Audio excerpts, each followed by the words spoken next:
बच्चों आज का ये वीडियो है बहुत ही खास होने वाला है क्योंकि इसमें ज्योमेट्री के 1, 2 और 3 मार्क्स के बोर्ड एग्ज़ाम के लिए वो एक्सपेक्टेड प्रॉब्लम्स दिए गए हैं।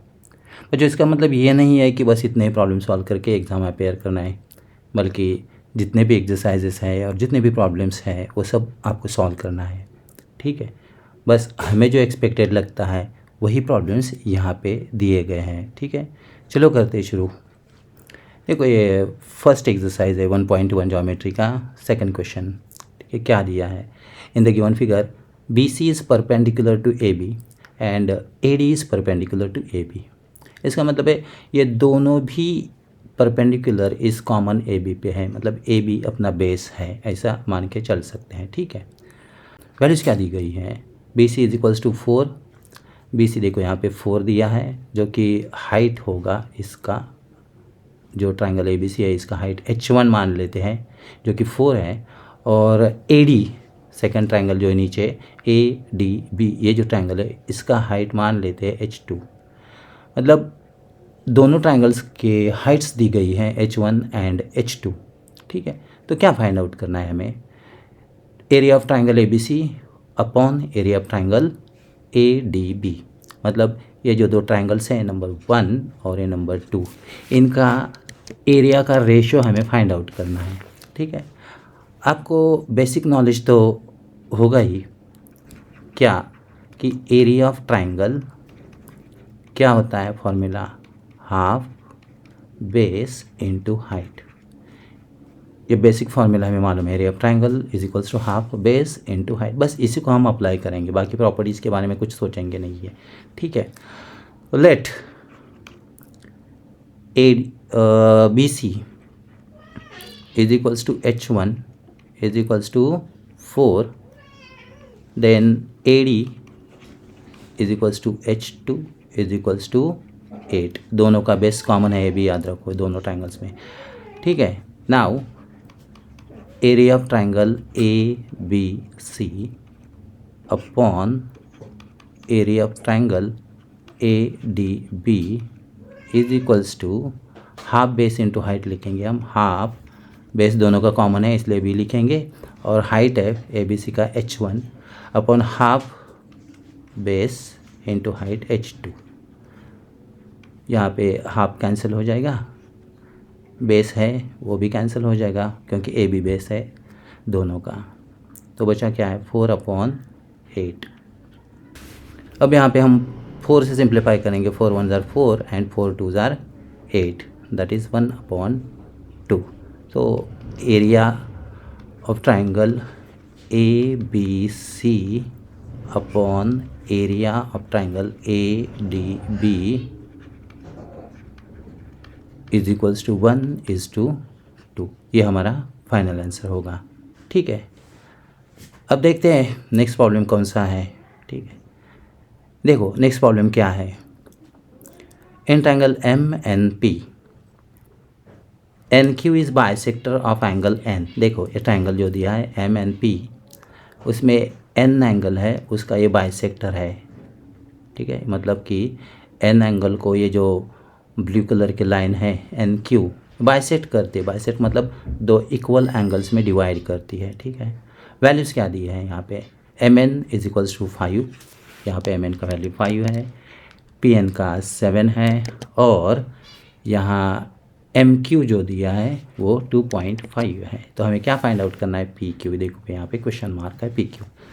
अब ये जो वैल्यूज़ दी गई है और जो इन्फॉर्मेशन है उसके हिसाब से हम डायरेक्टली हम सॉल्व कर लेंगे। ठीक है, अगर यहाँ पे NQ is bisector of angle N, इसका मतलब है हम एंगल बाइसेक्टर थ्योरम यहाँ पे डायरेक्टली अप्लाई करेंगे। तो क्या करेंगे हम, देखो bye angle bisector theorem, angle bisector theorem. ठीक है, तो कैसे आएगा देखो, यहाँ MN अपॉन PN ले लेंगे, MN upon PN is equals to, यहाँ पे देखो MN अपॉन PN लिया है हमने, पहले MN को लिया है।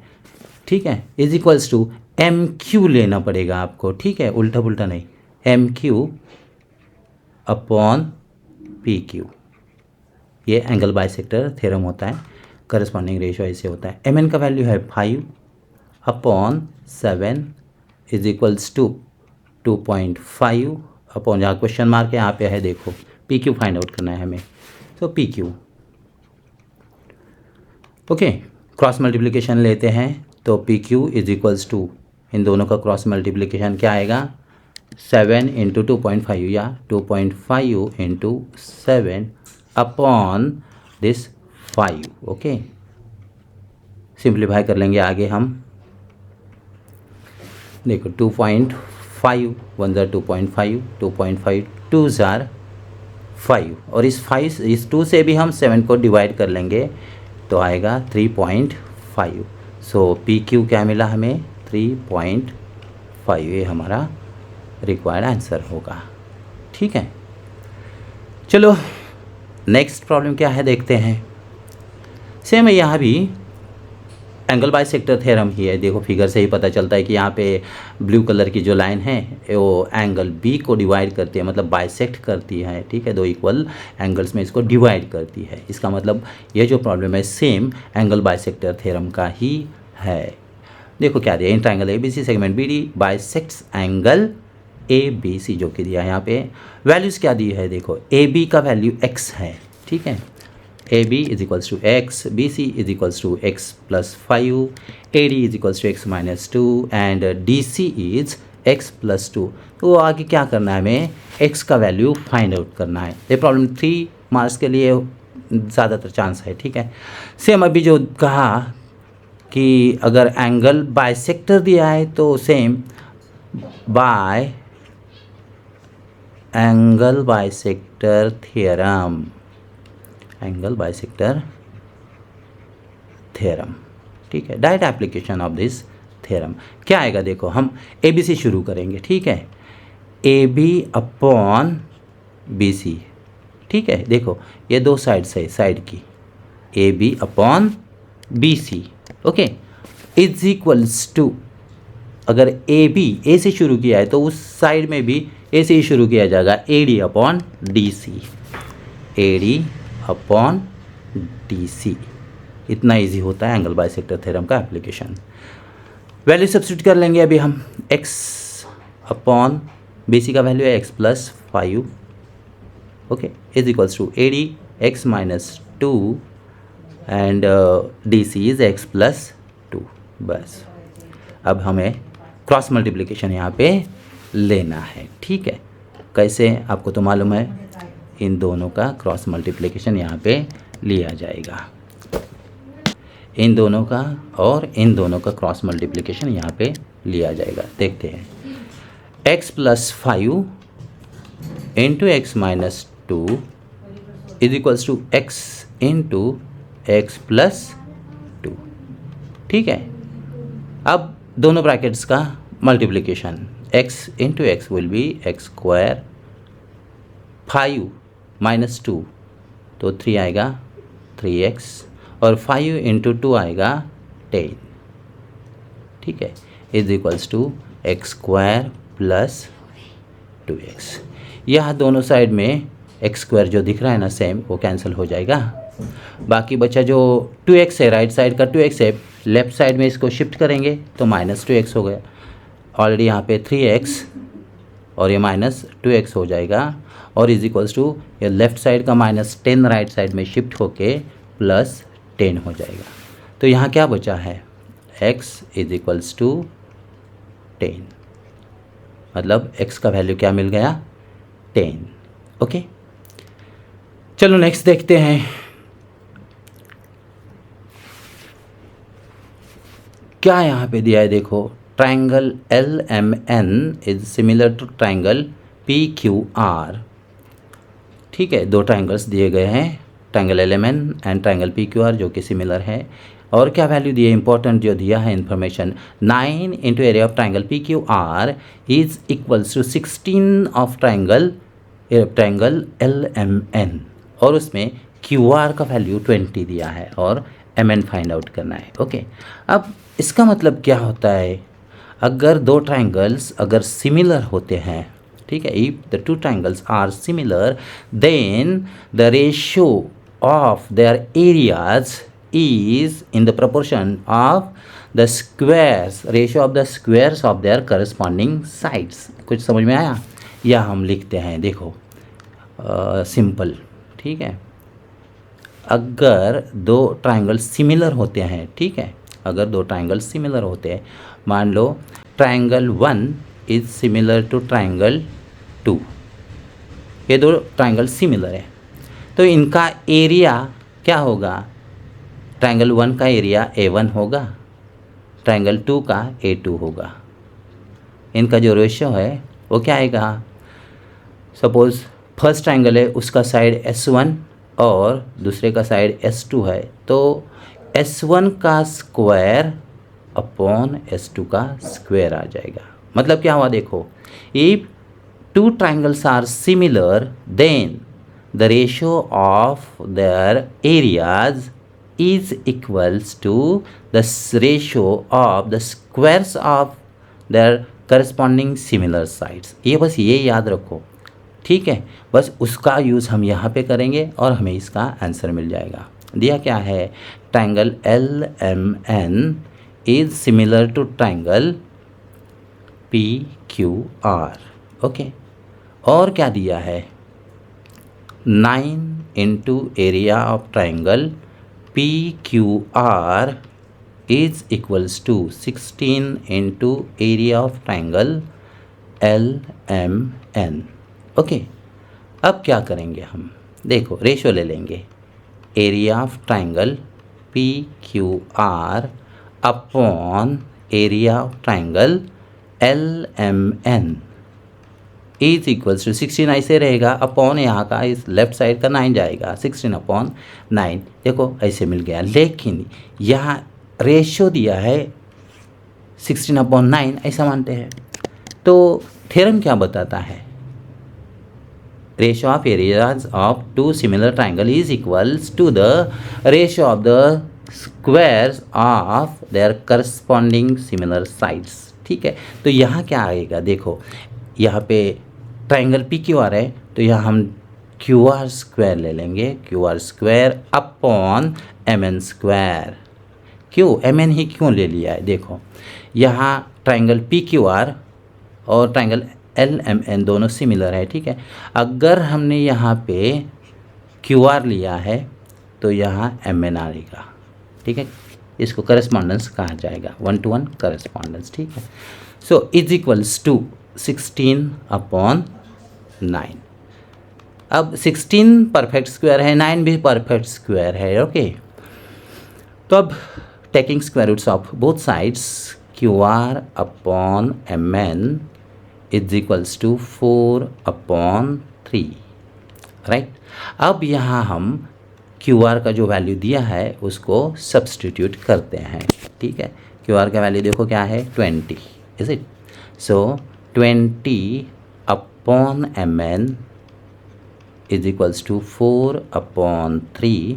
क्रॉस मल्टीप्लिकेशन लेने के बाद हमें मिल जाएगा MN is equals to 20 into 3 upon 4। Simplify करते हैं 4 से, 4 1 जार 4, 4 5 जार 20। So MN is equals to 5 into 3 15 मिलेगा। तो ये हमारा फाइनल आंसर है जो कि पूछा गया है, ओके। चलो देखते हैं नेक्स्ट प्रॉब्लम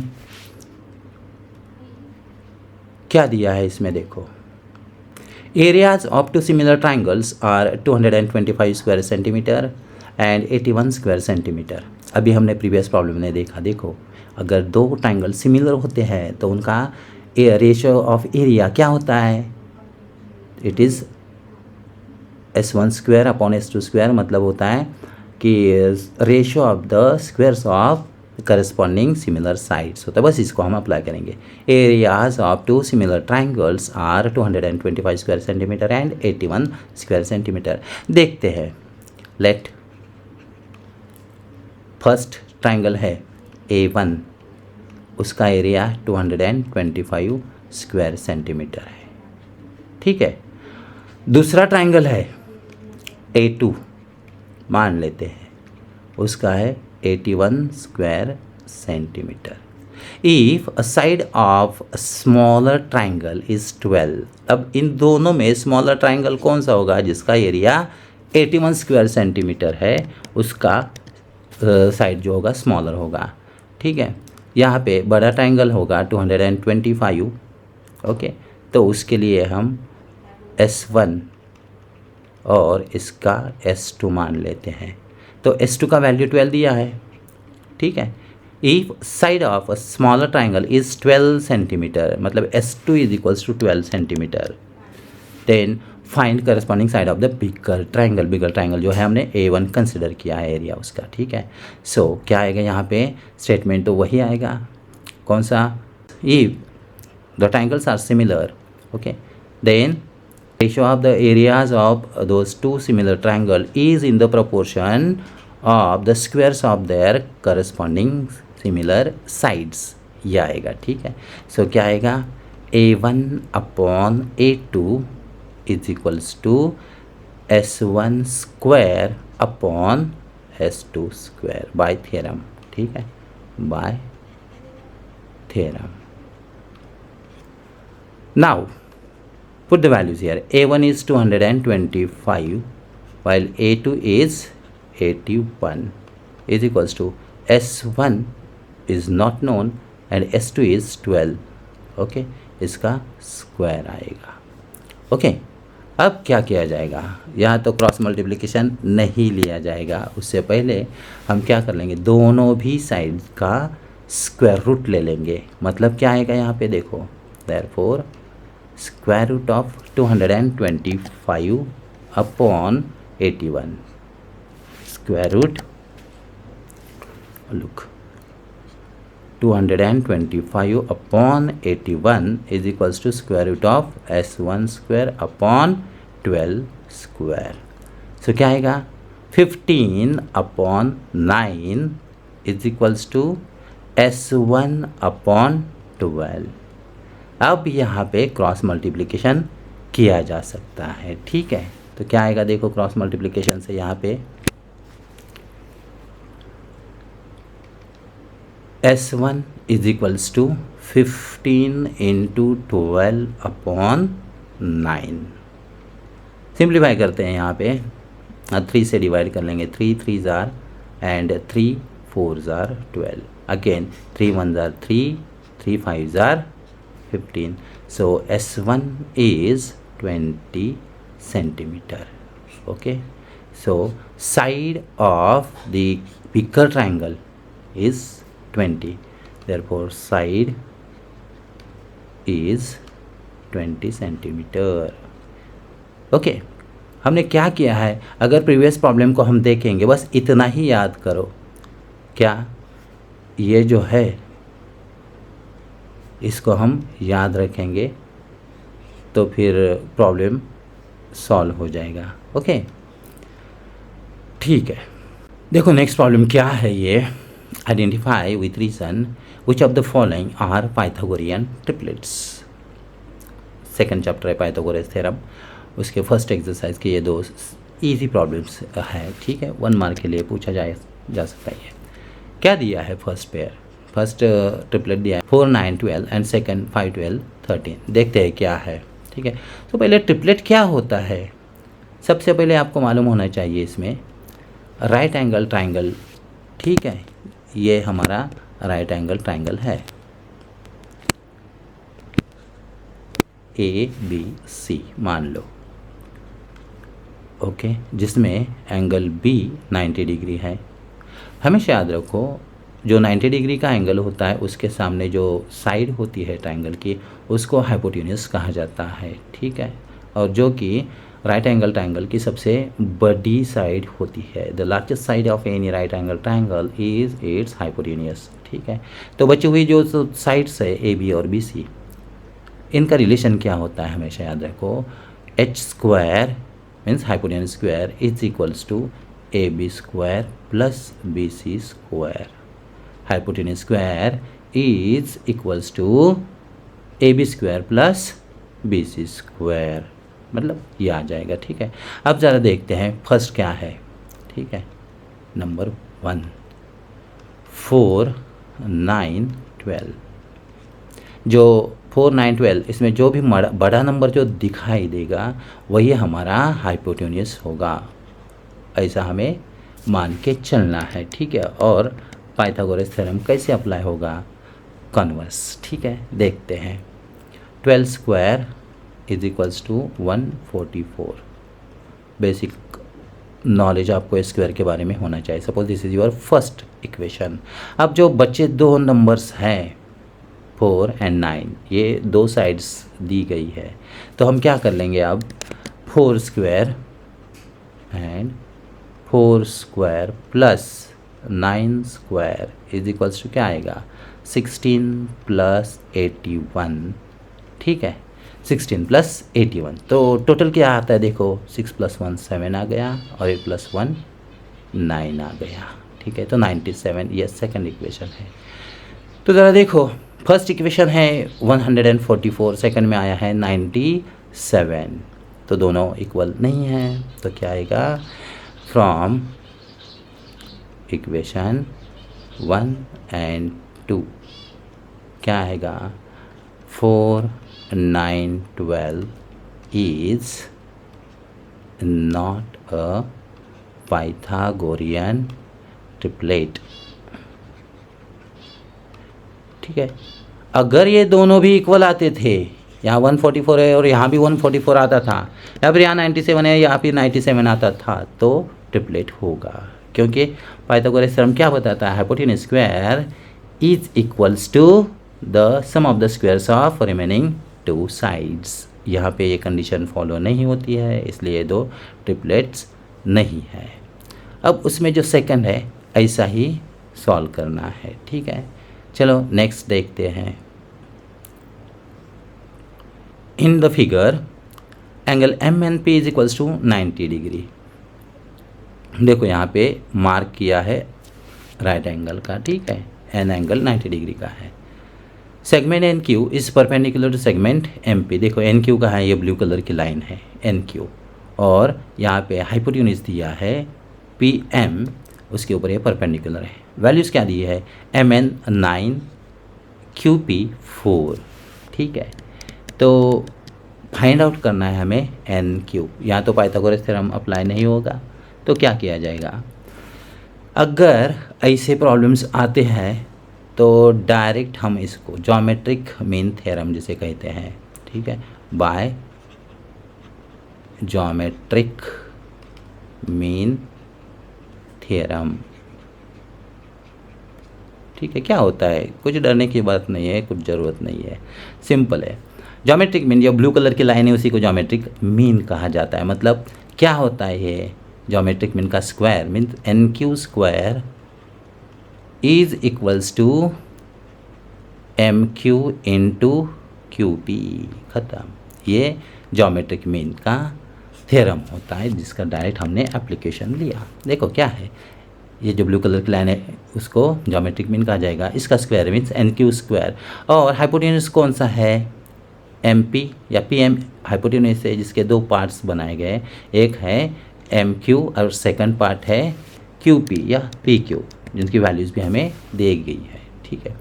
तो N Q square is equals to 9 into 4।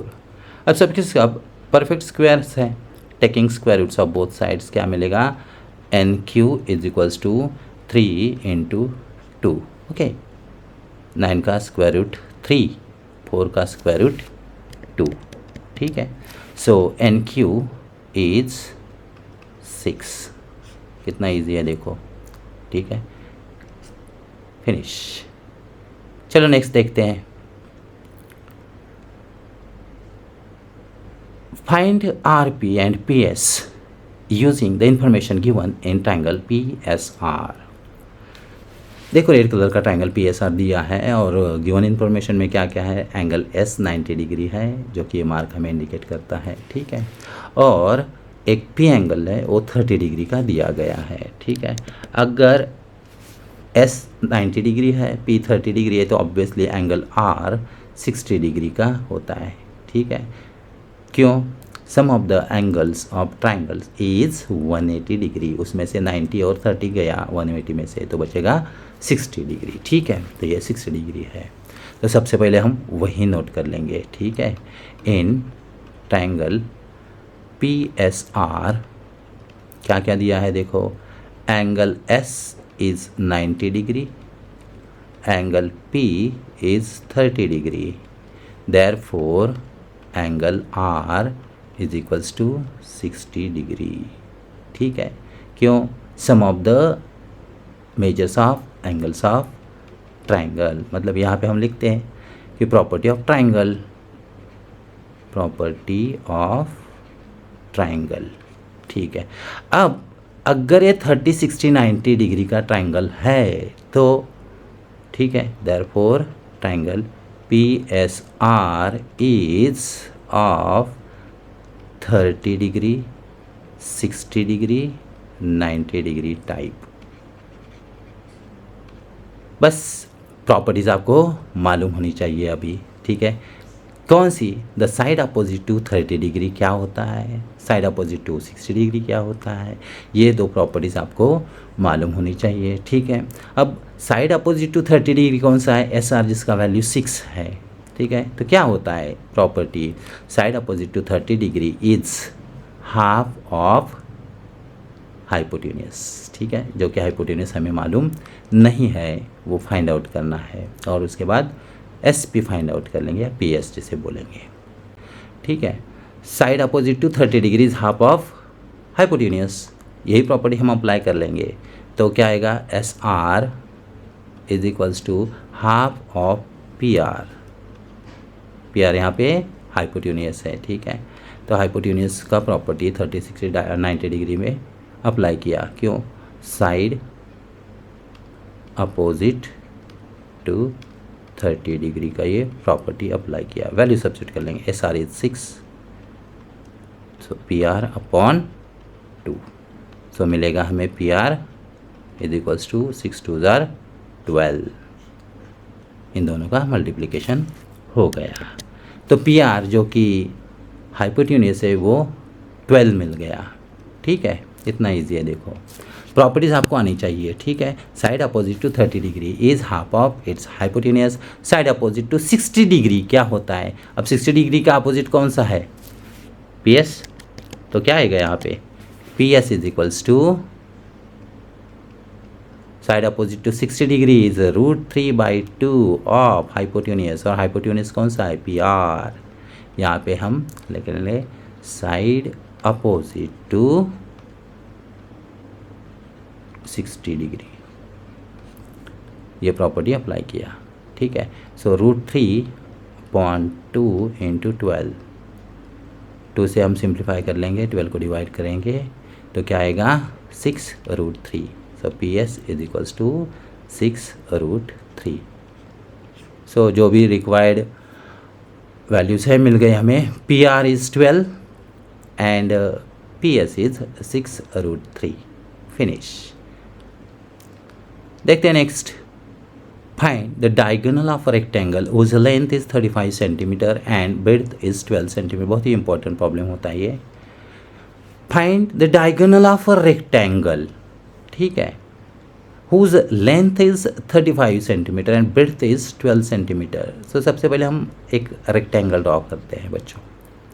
ये है सपोज ABCD रेक्टेंगल, ठीक है, ABC and D। ABCD is a rectangle कब होगा? रेक्टेंगल की प्रॉपर्टीज़ क्या होती है? So first property, all angles are 90 degree, opposite sides are parallel and congruent, and the next property क्या होता है? Diagonals are equal. ओके, ये AC एक ही हम डायगोनल ड्रॉ करेंगे, ठीक है। सो ABCD इज़ अ रेक्टेंगल, ठीक है, जिसके लेंथ एंड ब्रेड्थ दिया है। लेंथ क्या दी है? देखो लेंथ मतलब कि ये मान लो 35 सेंटीमीटर है और ब्रेड्थ है 12 सेंटीमीटर। यहाँ भी सेम आएगा, ये 35 आएगा और ये 12 आएगा। यहाँ लिखने की वैसे ज़रूरत है नहीं है, ठीक है, बस काम इससे चलेगा हमारा। सो अब यहाँ थोड़ा ऑब्जर्व कर लो, क्या ये जो ट्राइंगल है ना, कौन सा, ABC, इसको ऑब्जर्व कर लो। In triangle ABC angle B is right angle. Okay, बस इसी को हम अप्लाई कर लेंगे हमारे पाइथागोरस थ्योरम के लिए। ठीक है, ज़रा देखते हैं। Let quadrilateral ABCD is a rectangle. Okay, जिसमें ABCD ये चारों के चारों राइट एंगल्स होंगे। ठीक है, now in triangle ABC angle B is 90 degree, AB is 12 centimeter and BC is 35 centimeter। सो क्या मिलेगा? अगर ये ट्राइंगल है जिसमें राइट एंगल है तो डायरेक्ट पाइथागोरस थ्योरम अप्लाई कर लेंगे। AC square is equals to AB square plus BC square. कहाँ से आया ये? By Pythagoras theorem. मैंने शॉर्ट में लिखा है, आप शॉर्ट में नहीं लिखेंगे, पूरा लिखेंगे। So AC square is equals to AB square plus BC square. What is AB? AB is 12 to the square and BC is 35 to the square। ठीक है, सो 12 स्क्वायर प्लस 35 स्क्वायर। ठीक है, अब 12 का स्क्वायर क्या आता है? ठीक है, 12 का स्क्वायर 144, 35 का स्क्वायर 1225। इन दोनों को ऐड कर लेंगे तो हमें क्या मिलेगा? देखो 1369। 1225 प्लस 144 9631 1369 ये मिल गया हमें AC स्क्वायर। ये हमारा फाइनल आंसर नहीं है क्योंकि यहाँ AC स्क्वायर है। हमें क्या पूछा है? डायगोनल। ओके, AC पूछा है। So taking square roots of both sides AC is equals to, अब स्क्वायर रूट ऑफ 1369, ठीक है, वो होता है 37। तो हमारा आंसर क्या है? 37। So required diagonal is 37। ठीक है, so diagonal of rectangle is 37 centimetre. ठीक है, चलो देखते हैं नेक्स्ट क्या है। In triangle ABC। ठीक है, अब फिर से यहाँ पे एक ट्राइंगल दिया है जिसमें AB 10 दिया है, AC 7 है, BC 9 है। Find the length of the median drawn from point C to side AB। देखो क्या क्या दिया है, एक ABC ट्राइंगल है। ठीक है, चलो ड्रॉ करते हैं, एक AB से एक ट्राइंगल ड्रॉ करते हैं। यहाँ एक साइड होगा, यहाँ दूसरा साइड लेते हैं और ये तीसरा साइड ABC ट्राइंगल का। ठीक है, this is triangle ABC। Okay, अब और क्या बताया? यहाँ पे देखो मेंशन किया है median drawn from point C। ठीक है, तो मेडियन ड्रॉ कर लेंगे हम C पॉइंट से, जो यहाँ पे C वर्टेक्स है। ठीक है, यहाँ से ऐसे जाएगा, ओह सॉरी, यहाँ से एक मेडियन ड्रॉ कर लेंगे। मान लो यहाँ पे मेडियन का मतलब क्या होता है? Median bisect the side opposite to vertex. ठीक है, यहाँ पे ये दो पार्ट्स इक्वल होंगे और C से मान लो कि CD ये मेडियन है। ठीक है, ये मेडियन होगी। ओके, देखते हैं क्या है in triangle ABC। AB is equals to 10, AC is 7। देखो AB is 10, the whole is 10 centimetre या 10 units. AC is 7, BC is 9। Then find the length of the median. Blue colour की जो है ये मेडियन, इसका वैल्यू हमें find out करना है। ठीक है, देखते हैं। अगर ऐसे प्रॉब्लम आता है मेडियंस के, तो हमेशा याद रखो क्या, बाय व्हिच थ्योरम। तो हमेशा याद रखो यहाँ पे अपोलोनियस थ्योरम, अपोलोनियस थ्योरम। ठीक है, क्या होता है अपोलोनियस थ्योरम? देखो यहाँ पे पहले जो इंफॉर्मेशन दिया है बेसिक वो नोट कर लेंगे। इन ट्रायंगल ए बी सी, ठीक है, क्या है, C D is the median. Median की प्रॉपर्टी क्या होती है, ये बाइसेक्ट करती है। यहाँ पे मार्क दिए गए हैं, देखो यहाँ पे जो दो मार्क्स दिए हैं A D and B D, ये इक्वल होंगे या कॉन्ग्रुएंट होंगे। मतलब कि ए बी को बाइसेक्ट करती है, मतलब दो इक्वल पार्ट्स में डिवाइड करता है। ठीक है, सो मीडियन की वो प्रॉपर्टी होती है। यहाँ पे ए बी का वैल्यू जो दिया है वो है 10। इसका मतलब ए बी अगर 10 है तो ए डी और बी डी उनके हाफ होंगे। 10 के हाफ मतलब 5 होगा each. This is 5 and this is also 5। Again दूसरी वैल्यूज़ क्या दी है, ए सी 7 दिया है और बी सी 9 दिया है। ठीक है, so by Apollonius theorem, Apollonius theorem क्या होता है Apollonius theorem, A C square plus B C square is equals to 2 into A D square plus 2 into C D square.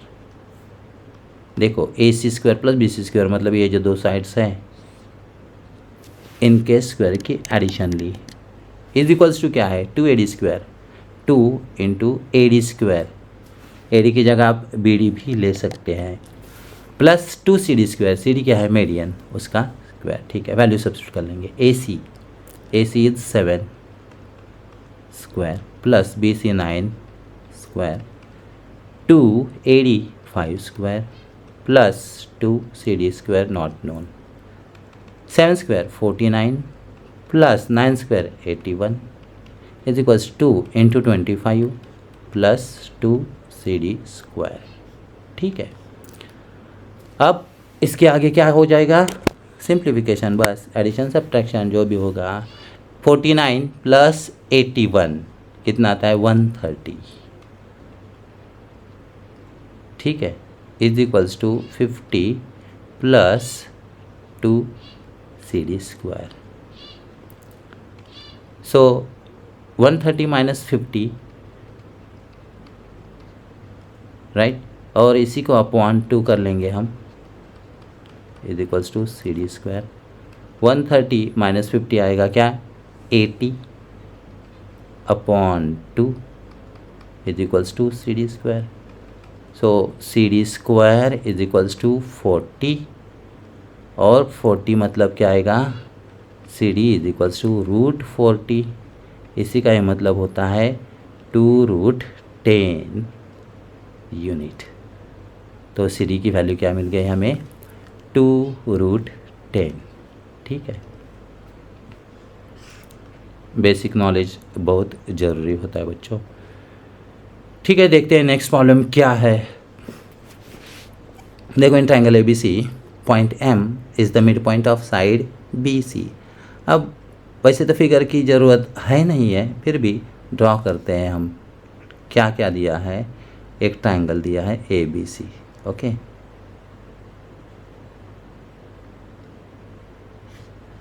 मान लो एक ये ट्रायंगल है ए बी सी।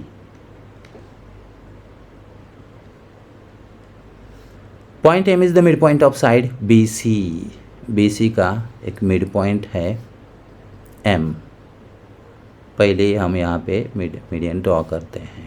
ठीक है, यहाँ एम मिड पॉइंट है, मतलब ये दो इक्वल है, ये दो पार्ट्स इक्वल है, मीडियन ए एम हो गया ये। ठीक है, अब वैल्यूज़ क्या दी गई है, A B square plus A C square direct दिया है, बहुत इजी प्रॉब्लम है 2 मार्क्स के लिए। A B square plus A C square जिसका वैल्यू है 290, देन यहाँ ए एम दिया है 8 मीडियन का वैल्यू 8 है, तो find B C, whole B C find out करना है। उससे पहले हमें आइदर बी एम और सी एम फाइंड आउट करना है। ठीक है, डायरेक्टली हम अप्लाई कर लेंगे बाय अपोलोनियस थ्योरम। उसके लिए एक कंडीशन लिखेंगे हम, in triangle A B C A M is the median. ठीक है, डायरेक्ट अप्लाई कर लेंगे, therefore by Apollonius theorem.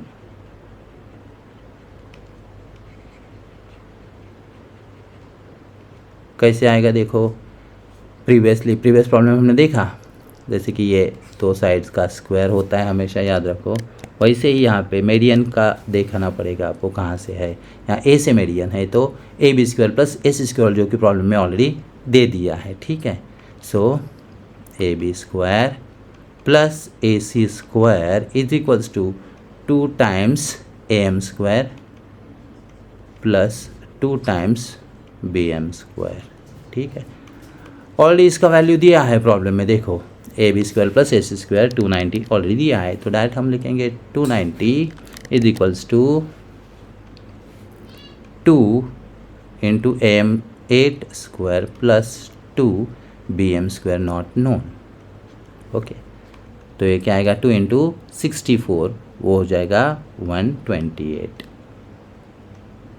Plus 2 B M square. So 290 minus 128 करना पड़ेगा, क्या आएगा 261। ठीक है, so 290 minus 128 is equals to, ये शिफ्ट होने के बाद इधर आ गया था B M square. So 290 minus 128 किया हमने, 162 आ गया है is equals to 2 B M square. Okay, अब 2 से डिवाइड कर लेंगे हम यहाँ, तो क्या आता है देखते हैं, B M square is equals to 162 upon 2। So B M square is equals to आ गया 81, दोनों का स्क्वायर रूट ले लेंगे तो B M is equals to 9। ठीक है, अब बी एम तो मिल गया 9, हमें बी एम नहीं बल्कि बी सी फाइंड आउट करना है, द होल बी सी। ठीक है, so B C is equals to 2 into B M, that is 2 into 9 that is 18 centimetre. तो ये हमारा रिक्वायर्ड आंसर होगा। बी सी क्या मिल गया, 18 सेंटीमीटर। यहाँ पे कौन सा थ्योरम अप्लाई किया हमने, अपोलोनियस थ्योरम, ये याद रखो। ठीक है, प्रैक्टिस की ज़रूरत है, जितना भी अभी टाइम अवेलेबल है बस उसमें ज़्यादा से ज़्यादा प्रैक्टिस करना है बच्चों। चलो देखते हैं नेक्स्ट प्रॉब्लम क्या है। एक सर्कल दिया गया है और क्या बताया है, in the figure chord A B is congruent to chord C D. ये जो दो कॉर्ड्स हैं यहाँ पे A B and C D, ये कॉन्ग्रुएंट कॉर्ड्स है ब्लू कलर की। क्या प्रूव करना है, arc A C congruent to arc B D. अब आर्क क्या होता है, जो भी सर्कल है और अगर इसका कॉर्ड है तो ये दो आर्क्स बन जाती है, ये होगा मेजर आर्क और ये होगा माइनर आर्क। ठीक है, तो यहाँ जो दिया गया है कॉर्ड्स ए बी और सी डी ने दो आर्क इंटरसेक्ट किए हैं। देखो यहाँ ये ए सी बी आर्क है जो कि ए बी ने बनाया है और सी बी डी ये आर्क सी डी ने बनाया है। ठीक है, अब ज़रा देखते हैं, अगर कॉर्ड्स कॉन्ग्रुएंट होती है तो उनकी करस्पॉन्डिंग आर्क्स भी कॉन्ग्रुएंट होती है। ठीक है, सो यहाँ पे क्या दिया है, सबसे पहले देते हैं chord A B is congruent to chord C D, ये गिवन। अगर कॉर्ड्स कॉन्ग्रुएंट है तो उनके आर्क्स भी कॉन्ग्रुएंट होंगे, therefore arc A C B is congruent to arc C B D. देखो ए सी बी और ये सी बी डी, ये दोनों आर्क्स कॉन्ग्रुएंट होंगी। लेकिन ज़रा देखो यहाँ पे आर्क ए सी बी कैसे बनता है, आर्क ए सी बी कैसे बनता है, तो arc A C plus arc B C is equals to C B D कैसे बनता है, आर्क सी बी या बी सी बोलेंगे प्लस आर्क डी बी या बी डी। दोनों साइड में देखो ये बी सी सेम है तो कट हो जाएगा, तो बचा क्या, arc A C is congruent to arc B D. देखो arc A C is congruent to arc B D, और यही तो प्रूव करना है हमें। ठीक है, चलो नेक्स्ट देखते हैं। Quadrilateral MRPN is cyclic. बाकी का प्रॉब्लम बाद में देखते हैं, पहले साइक्लिक क्वाड्रिलेटरल का क्या होता है वो देखते हैं। देखो कोई भी एक सर्कल है और अगर उसके अंदर कोई क्वाड्रिलेटरल है तो उसको साइक्लिक क्वाड्रिलेटरल कहा जाएगा। जरूरी नहीं कि ऐसा रेक्टेंगल शेप या स्क्वायर ही होगा, जैसे कि ये भी हो सकता है, ऐसा एक सर्कल है यहाँ पे ऐसा भी शेप हो सकता है। ठीक है, यहाँ ऐसे भी हो सकता है, किसी भी शेप में हो सकता है, तो उसको साइक्लिक ही कहा जाएगा। ठीक है, अब साइक्लिक क्वाड्रिलेटरल की प्रॉपर्टी क्या होती है, अब इसी फिगर को हम कंटिन्यू कर लेंगे। मान लो MRPN, ठीक है, MRPN ये साइक्लिक क्वाड्रिलेटरल है जिसमें angle R 5x minus 13 degree दिया है और angle N 4x plus 4 degree दिया है, 4x प्लस 4 डिग्री। ठीक है, मान लेते हैं कि quadrilateral MRPN is a cyclic quadrilateral. Quadrilateral MRPN is a cyclic quadrilateral. तो प्रॉपर्टी क्या होती है, opposite angles of cyclic quadrilateral are supplementary, या फिर अपोजिट एंगल्स का जो सम होता है मेजर्स का वो 180 डिग्री होता है। Mean sum of the measures of opposite angles of cyclic quadrilateral is 180 degree. तो यहाँ कौन ले लेंगे हम, angle R plus angle N is equals to 180 degree. ठीक है, ये property of cyclic quadrilateral. R का वैल्यू क्या है, 5x minus 13 plus angle N का वैल्यू क्या है, 4x प्लस 4, दोनों का एडिशन 180 हम दिखाएंगे। 5x प्लस 4x हो गया 9x। ठीक है, is equals to 180 plus 13 minus 4, मतलब ये माइनस 13 राइट में शिफ्ट होके प्लस 13 हो गया और प्लस 4 माइनस हो गया। ठीक है, 9x is equals to 180 plus 13 minus 4, तो वो क्या होता है 189, is it. So x is equals to 189 upon 9, so x is equals to 21। ये वैल्यू मिल गई x की। ठीक है, अभी फाइंड आउट क्या करना है हमें, एंगल R और एंगल N की रियल वैल्यूज़ क्या होगी वो फाइंड आउट करना है। ठीक है, देखते हैं।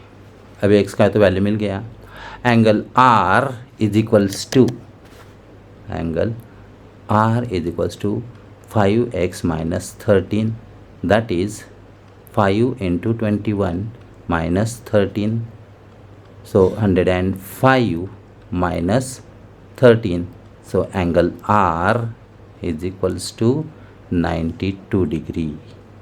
वैसे ही second angle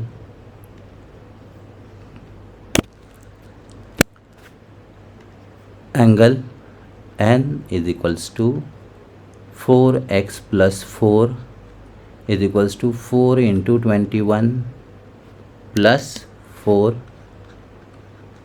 is equals to 84 plus 4 that is 88 degree. तो रिक्वायर्ड आंसर क्या है हमारा? Angle R is equals to 92 degree, angle N is equals to 88 degree. Finish. ठीक है, अब यहाँ पे क्या दिया है? सर्कल का एक बहुत ही इंटरेस्टिंग प्रॉब्लम है, ये बहुत ही इजी प्रॉब्लम होता है। चलो देखते हैं अब इस प्रॉब्लम में क्या है। ठीक है, देखो क्या दिया है in the figure, measure of arc N S 125, देखो है क्या 125 डिग्री है। Measure of arc E F 37 degree है क्या है, माइनर आर्क। ठीक है, then find the measure of angle N M S, N M S ये जो है एंगल, इसका मेजर फाइंड आउट करना है। ठीक है, देखो क्या करना है, यहाँ पे जो दिया गया है वो पहले नोट कर लेंगे। क्या दिया है? Measure of arc N S is equals to 125 degree, measure of arc E F is equals to 37 degree. ठीक है, डायरेक्ट हम अप्लाई कर लेंगे थ्योरम को। Angle M is equals to measure of arc N S minus measure of arc E F upon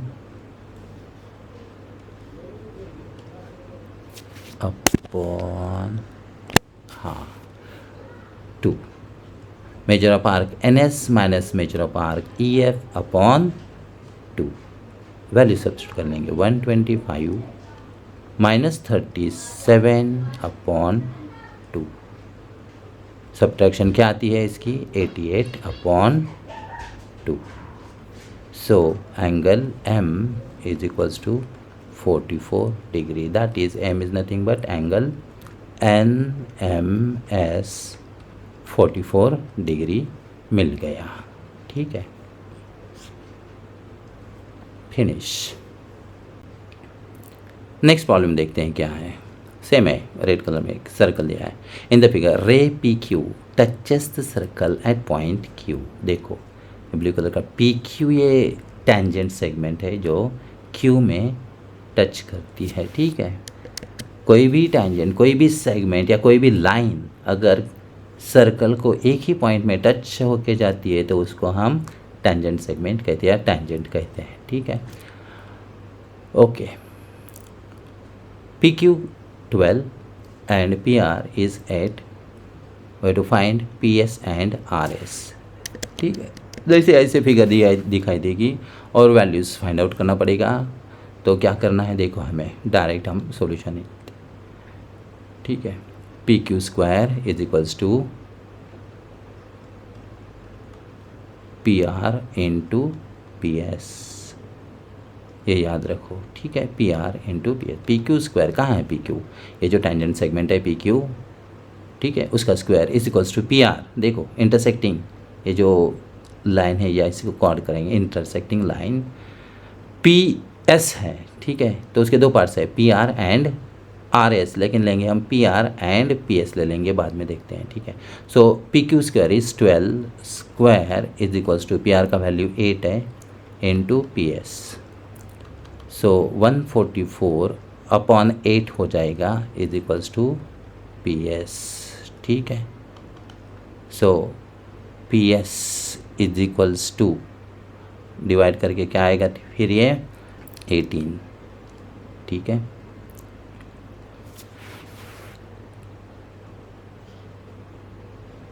okay, so P S is 18। अब क्या find out करना है हमें? आर एस फाइंड आउट करना है। देखो whole P S is known, that is 18, उसमें से 8 माइनस कर लेंगे तो आर एस मिल जाता है हमें। ठीक है, तो देखो now R S is equals to P S minus P R. So क्या आएगा ये? R S is equals to 18 minus 8 therefore RS is equals to 10 हो गया। तो ये हमारा फाइनल आंसर हो गया। चलो देखते हैं नेक्स्ट कोऑर्डिनेट ज्योमेट्री का लगता है। देखो प्रॉब्लम क्या दिया है, find the distance between the points P and Q if point P is -5 7 and Q is -1 3। यहाँ पे ये P के जो कोऑर्डिनेट्स है इसको हम x1 y1 और Q के जो पॉइंट्स दिए गए हैं उनको x2 y2 कहेंगे। ठीक है, मान लेते हैं ऐसा। ठीक है, सो डिस्टेंस फार्मूला डायरेक्ट हम यूज़ कर लेंगे बाय डिस्टेंस फार्मूला। क्या आता है distance formula? P Q is equals to square root x2 minus x1 square plus y2 minus y1 square. चलो वैल्यू सब्स्टिट्यूट करते हैं यहाँ पे। x2 that is -1 minus x1 -5 है तो माइनस माइनस प्लस बन जाएगा square plus y2 is 3 minus y1 is 7 to the square. So it will be 4 square plus -3 square. Square हमेशा पॉजिटिव होता है, याद रखो। 16 plus 9 so that is √25। So P Q is √25 और √25 का मतलब हो गया 5। So distance between point P and Q is 5 units. Okay, यहाँ पे डिस्टेंस फार्मूला याद रखना है। क्या होता है डिस्टेंस फार्मूला बच्चों? सो देखो यहाँ पे डायरेक्ट हमने अप्लाई किया है ये याद रखो डिस्टेंस फार्मूला। ठीक है, नेक्स्ट प्रॉब्लम क्या है देखते हैं। Determine whether the points A, B, C are collinear if point A is 1 -3, B is 2 -5 and C is -4 7। हमेशा की तरह यहाँ पे मान लो x1 y1 x2 y2 and x3 y3।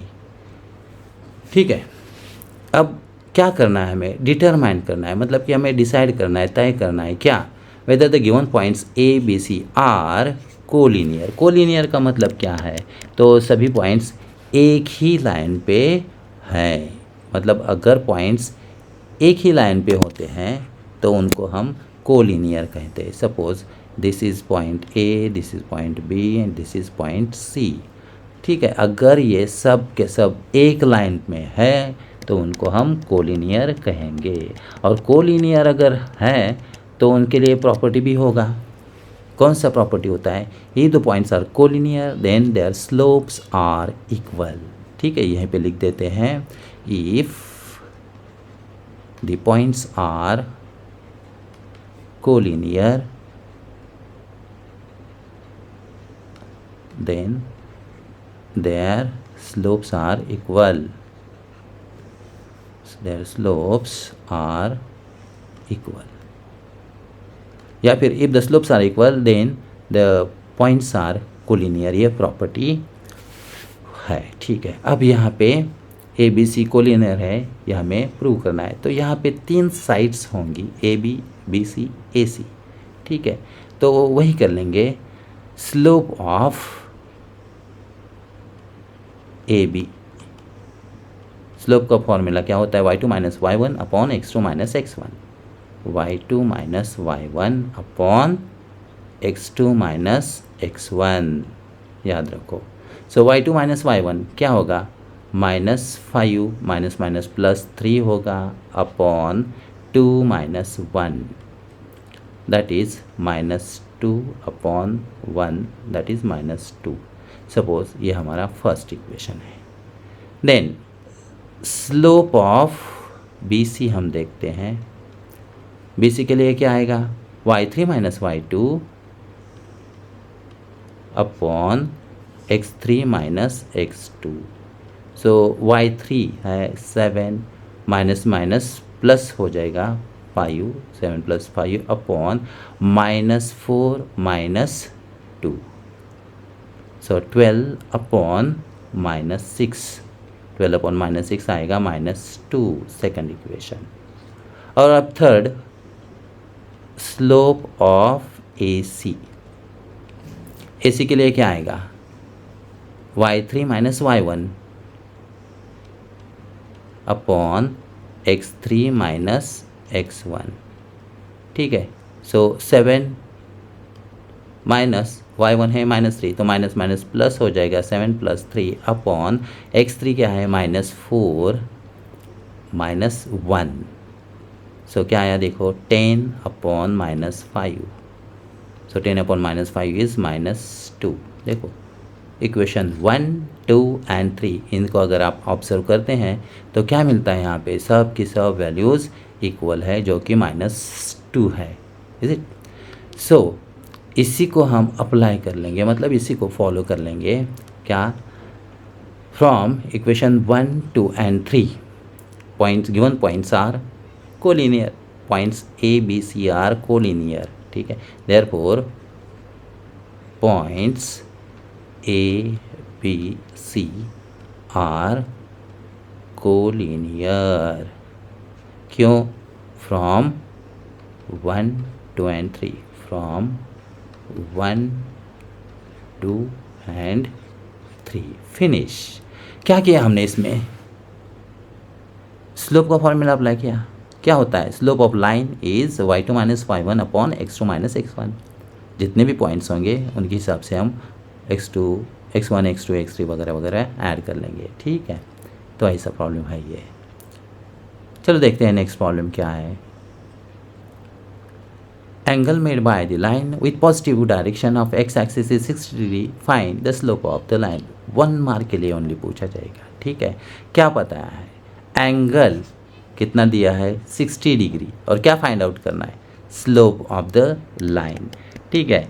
अभी थोड़ी देर पहले हमने क्या किया, स्लोप ऑफ द लाइन, उसके लिए हमने y2 - y1 upon x2 - x1 वगैरह वगैरह का अप्लाई किया, ठीक है। अगर कोऑर्डिनेट्स दिए हैं तो, अगर कोऑर्डिनेट्स नहीं है और अगर एंगल दिया जाता है तो स्लोप, सो यहाँ पे लिखेंगे theta is 60 degree, so slope of the line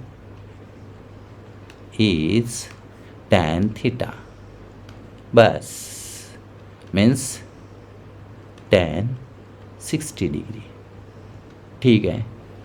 तो बच्चों tan 60 का वैल्यू क्या होता है, √3, सो स्लोप ऑफ द लाइन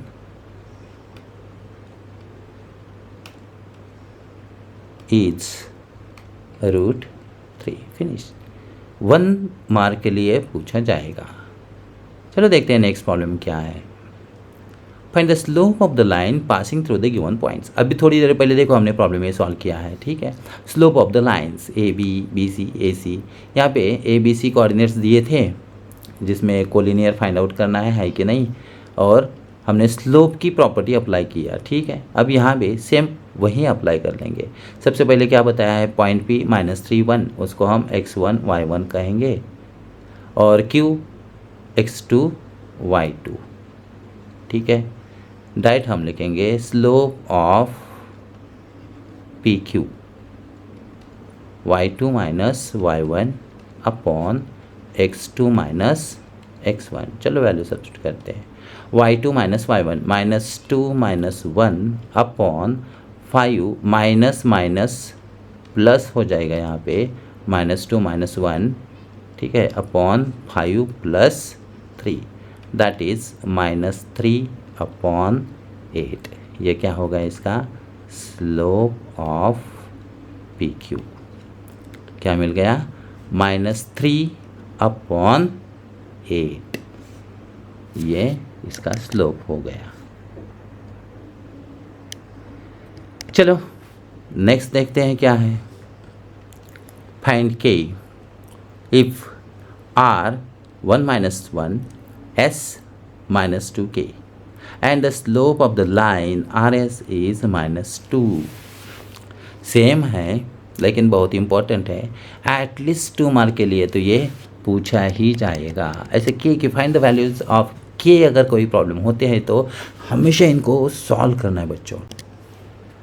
चलो देखते हैं अभी इस प्रॉब्लम में क्या दिया है। एक कोऑर्डिनेट ज्योमेट्री का प्रॉब्लम है ये।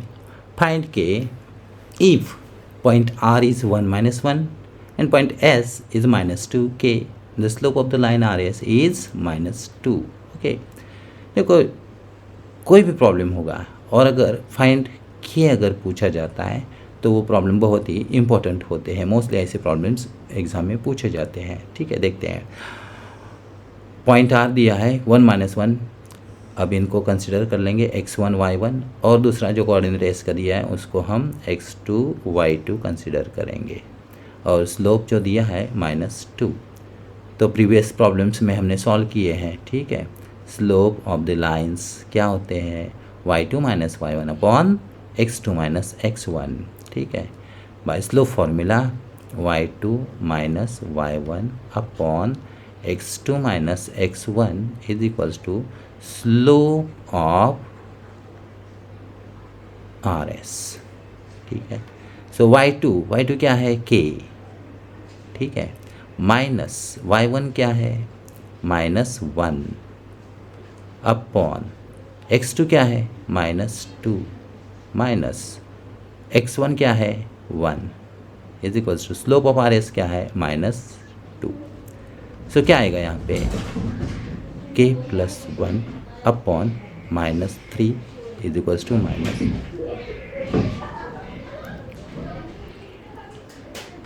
k + 1 upon -3 is equals to -2। Therefore k + 1 is equals to 3 2 = 6, minus minus plus हो जाएगा, माइनस इंटू माइनस प्लस, मतलब ये k + 1 is 6। Okay, so k is equals to 6 - 1, so k is equals to 5। Is it? बहुत ही easy problem था, at least 2 marks के लिए पूछा जाएगा। चलो नेक्स्ट प्रॉब्लम देखते हैं।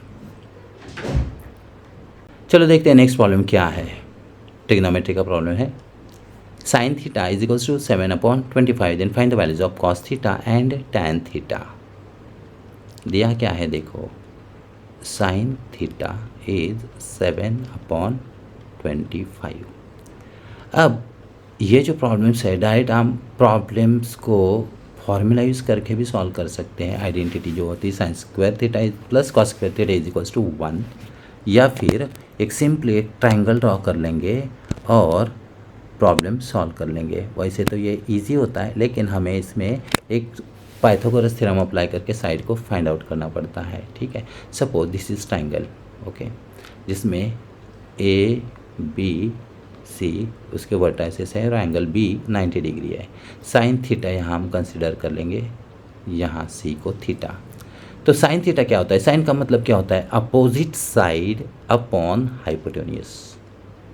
ठीक है, साइन का मतलब होता है अपोजिट साइड अपॉन हाइपोटेन्यूस। यहाँ पे ए बी 7 आएगा और हाइपोटेन्यूस 25 आएगा। यहाँ पे बी सी जो है वो सबसे पहले हम फाइंड आउट कर लेंगे। ठीक है, let in triangle A B C angle B is 90 degree. ठीक है, therefore A B is equals to 7 and A C is equals to 25 by Pythagorean theorem या by Pythagoras theorem. B C square directly हम find out कर लेंगे। B C square is equals to A C square minus A B square, that is 25 square minus 7 square, 625 minus 49। ठीक है, तो ये आएगा 576। So B C square is 576, so B C will be 24। B C का value हमें मिल गया, ये मिल गया हमें 24। ओके, इसको याद रखो, यहीं पे लिखते हैं 24। जैसे ही बी सी मिल जाता है, मतलब तीनों साइड्स हमें इस ट्रायंगल की मिल गई। तो कोई भी रेशियो अगर पूछा जाएगा तो बहुत आसानी से हम फाइंड आउट कर सकते हैं, लिख सकते हैं, जिसमें आइडेंटिटीज़ की ज़रूरत नहीं पड़ेगी। अब कॉस थीटा और टैन थीटा ये फाइंड आउट करना है, ठीक है। सो पहले लिखते हैं कॉस थीटा। कॉस थीटा का मतलब क्या होता है? कॉस का मतलब क्या होता है? Adjacent side to the theta upon hypotenuse. तो एडजेसेंट साइड है BC upon AC। So cos theta मिलेगा 24 अपॉन 25। एंड सेकेंड क्या पूछा है उन्होंने? Tan theta. टैन थीटा क्या होता है? Opposite side upon adjacent side. Opposite side है AB, एडजेसेंट साइड है BC। So that will be 7 upon 24। So required answer है हमारा cos theta is 24 upon 25 and tan theta is 7 upon 24। Finish. ये हमारा final answer. अब last problem देखते हैं क्या है। Prove that. इसमें आइडेंटिटीज आनी जरूरी है। देखो प्रॉब्लम देखने से पता चलता है। Sine square theta upon cos theta plus cos theta is sec theta. ये हमें प्रूव करना है। यहीं पे हम प्रूव कर देते हैं। देखो LHS क्या है? LHS is sine square theta upon cos theta plus cos theta. यहाँ अपॉन 1 लिखते हैं, ठीक है। तो क्रॉस मल्टीप्लिकेशन करते हैं। Sign square theta into 1 sign square theta plus cos theta into cos theta is cos square theta. Sign square theta plus cos square theta, ठीक है, अपॉन कॉस थीटा, ठीक है, इज इक्वल्स टू क्या आएगा? 1 upon cos theta. Is it 1 upon cos theta. और 1 upon cos theta का मतलब ही क्या होता है? Sec theta. और यही हमारा RHS है। यही प्रूव करना है, ठीक है। नेक्स्ट प्रॉब्लम क्या है? Cos square theta into 1 plus tan square theta is equals to 1। So LHS लेते हैं। Cos square theta into 1 plus tan square theta, ठीक है। प्रॉपर्टी मालूम होनी चाहिए। Cos square theta into 1 plus tan square theta होता है sec square theta. So cos square theta inter convert कर लेंगे upon 1 upon cos square theta. तो कॉस स्क्वायर थीटा कैंसिल हो जाएगा तो बचेगा 1। So that is RHS is equals to RHS। यहाँ कौन सा आइडेंटिटी हमने अप्लाई किया? 1 plus tan square theta is equals to sec square theta, ठीक है। तो बच्चों फर्स्ट चैप्टर से लेके यहाँ तक जितने भी हमें इम्पोर्टेंट लगता है बोर्ड एग्ज़ाम के ओरिएंटेशन से, तो उन सबको हमने कवर करने की कोशिश की है, ठीक है। ये प्रॉब्लम सॉल्व कर लेंगे तो आपका डर भी थोड़ा कम हो जाएगा और आसानी से आप एग्ज़ाम अपीयर कर पाएंगे। इसका मतलब ये नहीं बच्चों कि बस इतने ही प्रॉब्लम सॉल्व करके आपको जाना है, ठीक है। अभी तक आपने जो भी पढ़ा है पूरा टेक्स्ट बुक, सब एक्सरसाइज का प्रैक्टिस जितना भी टाइम है वो यूटिलाइज़ कर लो, सब एक्सरसाइज अच्छे से सॉल्व कर लो, ठीक है। Best of luck.